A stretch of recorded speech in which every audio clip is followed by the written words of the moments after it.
In the 1980s, thousands of people passed under a replica of the plane that carried Pablo Escobar's first shipment of cocaine to the US and entered a ranch filled with hundreds of smuggled animals.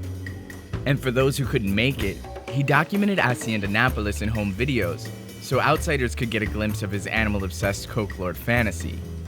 When Hacienda Nápoles was confiscated in the early 90s, Escobar's elephants and giraffes were sent to zoos around Colombia, an ironic chapter for a zoo designed to stand apart from the government and flex its independence.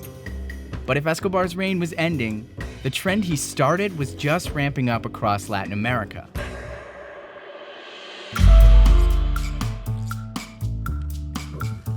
Lions and tigers were found living on a ranch run by the former head of the Zetas in Mexico. Mules, ostriches, and peacocks were on the private zoo of a jailed Sinaloa cartel member. And even cocaine lord El Chapo Guzman owned a zoo in Guadalajara, with its own train to parade him around. Being inside the cages isn't so luxurious. Security forces raiding narco zoos often find malnourished animals, which have to be euthanized. The survivors are usually brought to non-narco zoos run by local governments. There's not a lot of incentive to kick this habit. The threat of a fine or pet confiscation might not scare people who already work outside the law. And hoarding exotic animals is now something anyone can do. The Sonora market has been referred to as the nucleus of animal trafficking in Mexico City. Just behind the usual baubles and trinkets, cages of snakes and lizards are available to take home as pets. Escobar's narco zoo wasn't just his way of becoming the world's most wanted crazy cat lady. It was a way to project power. He designed Hacienda Nápoles as an homage to 16th century Spanish conquistadors who built sprawling estates to keep indigenous people off the land.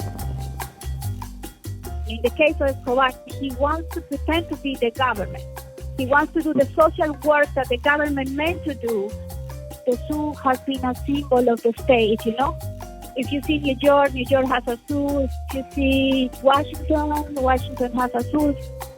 A zoo is very expensive. It's difficult to keep animals, exotic animals, alive. And I think if you look at the story, it was a way to define the state. When you try to mimic something that is meant to be the state, I do think it's to find alternatives. In other words, governments use zoos to solidify power, and Escobar used his to show he was as powerful as the state. You deconstruct a society and you try to be the government.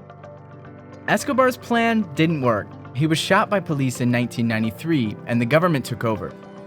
Today, his estate's a theme park that still has a zoo, where kids can catch glimpses of his notorious hippos, which escaped and are still roaming around, pissing off the neighbors. And we still flock there, for the same reason we go to zoos with less nefarious histories. But while we're marveling at the lions and tigers, we're also marveling at the incredible amount of effort it takes to constrain them. And we'll probably continue to marvel, whether the work was done by a supposedly legitimate entity or a drug kingpin.